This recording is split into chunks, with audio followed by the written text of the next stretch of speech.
दोस्तों नमस्कार। दोस्तों मैं बिमल शाही आप सभी लोगों का अपने चैनल में स्वागत करता हूं और उम्मीद करता हूं कि आप लोग सब लोग स्वस्थ होंगे एवं मस्त होंगे। सभी राष्ट्रवादियों और सनातनियों से ये निवेदन रहेगा कि आप लोग मेरे चैनल को सब्सक्राइब कर लीजिए और वीडियो को लाइक एवं शेयर भी कीजिए। दोस्तों हम लोग बात करने जा रहे हैं पश्चिम बंगाल विधानसभा चुनाव 2026 के बारे में।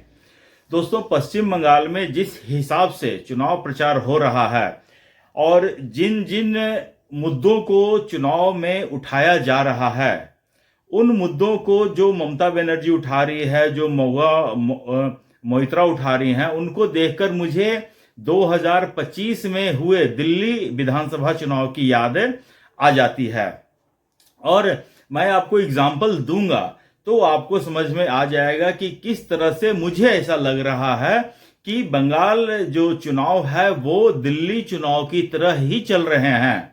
और इसीलिए मैंने अपने वीडियो का टाइटल भी यही रखा है कि जब बंगाल चुनाव दिल्ली चुनाव की तरह हो रहे हैं तो क्या नतीजे भी दिल्ली चुनाव जैसा ही होंगे। इस पर हम लोग चर्चा करने जा रहे हैं।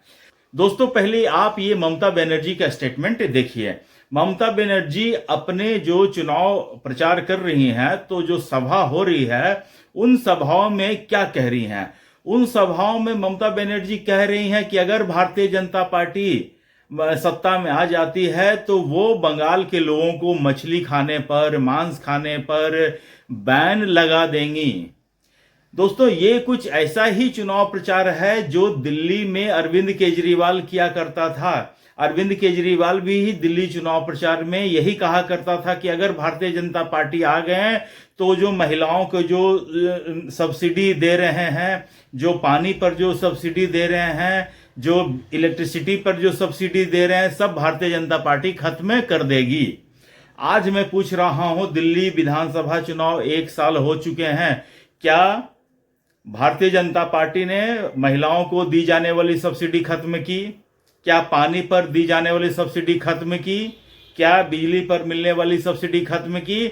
नहीं की। तो अरविंद केजरीवाल ने एक निगेटिव प्रचार करना शुरू किया था और बहुत जल्द जो है दिल्ली की जनता उसके इस निगेटिविटी को पहचान गए थे।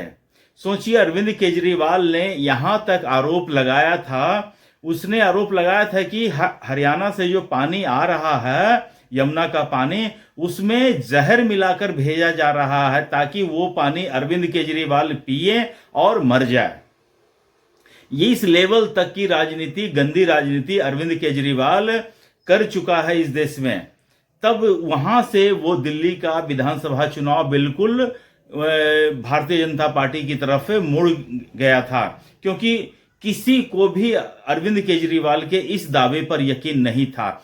सारे के सारे दिल्ली वालों ने एक साथ ये समझा कि जो आदमी इस लेवल की राजनीति कर सकता है उसको दिल्ली से उखाड़ फेंकना है। यही काम ममता बनर्जी अब कर रही है। अपने तमाम सभाओं में कह रही है कि अगर भारतीय जनता पार्टी आ जाएगी तो बंगालियों को मांस खाने पर रोक लगा देगी, मछली खाने पर रोक लगा देगी, और भी तमाम तरह की रोक की बात कर रही हैं। ऐसा लगता है कि ममता बनर्जी को अपने बारे में, अपने उपलब्धियों के बारे में कहने के लिए कुछ बचा ही नहीं है। वो ये झूठ भी नहीं बोल पा रही हैं कि हाँ हमने बंगाल के विकास के लिए ये सारे काम किए हैं। 10 काम गिना नहीं पा रही हैं। 15 साल के शासन में आप 10 काम गिना नहीं पा रही हो। और जो पार्टी आज तक सत्ता में कभी रही नहीं है, उस पार्टी को गाली देकर आप सत्ता में आने का प्रयास कर रही हो। उसके बाद दोस्तों दूसरा स्टेटमेंट महुआ मोइत्रा का है। ये देखिए, महुआ मोइत्रा कह रही हैं कि जो टीएमसी के साथ नहीं वो बंगाली ही नहीं है। मतलब कि ये सोच रहे हैं। और महुआ मोइत्रा ने यह भी कहा है कि फ्रीडम फाइटर की कंपैरिजन कर रही हैं कि गुजरात से कितने फ्रीडम फाइटर हैं जो काला पानी गए हैं, गुजरात से कितने फ्रीडम फाइटर हैं जिनको फांसी की सजा हुई है। वो कहना चाह रही थी कि बंगाल के बहुत सारे फ्रीडम फाइटर हैं। उन्होंने सिर्फ गुजरात से ही कंपेयर क्यों किया? उन्होंने तमिलनाडु से क्यों नहीं किया? उन्होंने केरला से क्यों नहीं किया? उन्होंने तेलंगाना से क्यों नहीं किया? उन्होंने आंध्र प्रदेश से क्यों नहीं किया? उन्होंने महाराष्ट्र से क्यों नहीं किया? उन्होंने पंजाब से क्यों नहीं किया? उन्होंने आसाम से क्यों नहीं किया उन्होंने, छत्तीसगढ़ से क्यों नहीं किया उन्होंने, मध्य प्रदेश से क्यों नहीं किया उन्होंने, राजस्थान से क्यों नहीं किया। 28 राज्य हैं, वो महुआ मोइत्रा ने तुलना सिर्फ और सिर्फ गुजरात से किए हैं। इसका मतलब आप समझ जाइए कि उनको गुजरात को लेकर कुंठा है। और गुजरात ने ऐसा थोड़ी कि बंगालियों का हक मारा है। गुजरात अपने आप डेवलप्ड स्टेट है, और कभी पश्चिम बंगाल, कलकत्ता भी विकसित स्टेट हुआ करता था, लेकिन गुजरात में जो पावर है वो सही पार्टी के हाथ में था, सही लोगों के हाथ में था, तो गुजरात तरक्की करते चला गया।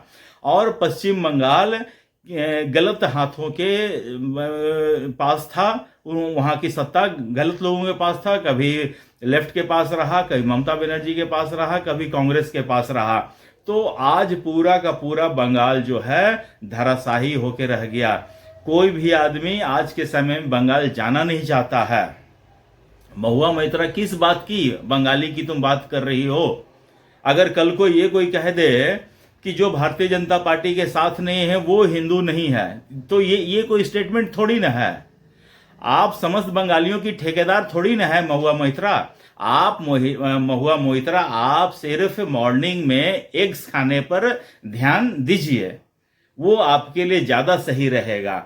और अगर एग्स कम पड़ रहे हैं तो सेवा के लिए मौका दीजिए। एनीवेज, जोक्स अपार्ट है, तो पश्चिम बंगाल का चुनाव मुझे लग रहा है बिल्कुल निगेटिव प्रचार की तरफ जा रहा है।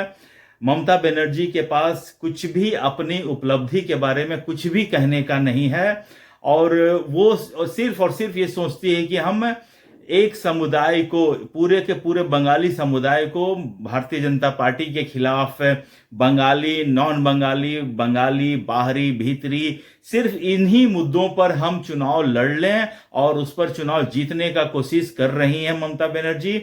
आपने देखा होगा दोस्तों, पिछला 2021 का विधानसभा चुनाव में उनके पास कुछ भी नहीं था, तो वो अपना पैर तुड़वाकर पूरा चुनाव प्रचार की थी। सिंपैथी वोट इसको कहा जाता है।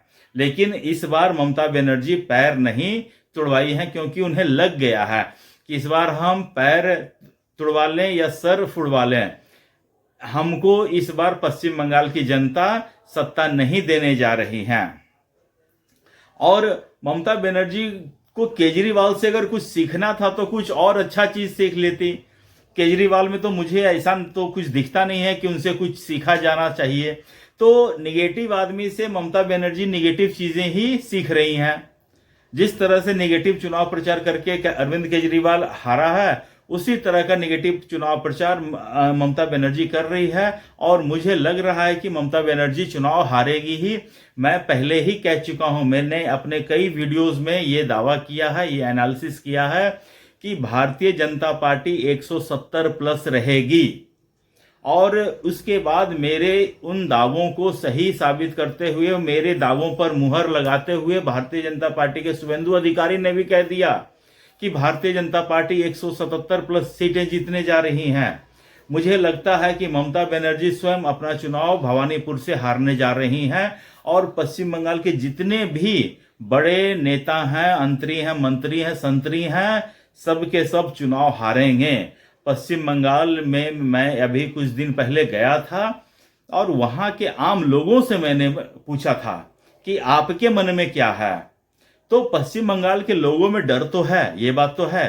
टीएमसी के गुंडे जिस तरह से वोकल होकर वहां पर बोलते हैं, मार पिटाई करते हैं, तो बहुत सारे लोग अपने मन में ही रख रहे हैं कि उन्हें क्या करना है। और अगर पर्याप्त सुरक्षा मिलता है तो वो लोग अपने अंदर के भाव को व्यक्त करेंगे वोट के माध्यम से, और भारतीय जनता पार्टी को ही वोट देने के पक्ष में है वो लोग हैं, मैंने ऐसा देखा है। तो इस बार अंडर करंट बह रहा है, और अंडर करंट बह रहा है 2017 के यूपी चुनाव की तरह। और देखिएगा दोस्तों, इस बार बहुत बड़ा परिवर्तन होने जा रहा है, मार्क माय वर्ड। तो दोस्तों, मुझे आज के लिए इतना ही अपडेट देना था। आप लोग अपना ख्याल रखिए, स्वस्थ रहिए, मस्त रहिए। तब तक के लिए नमस्कार, बाय।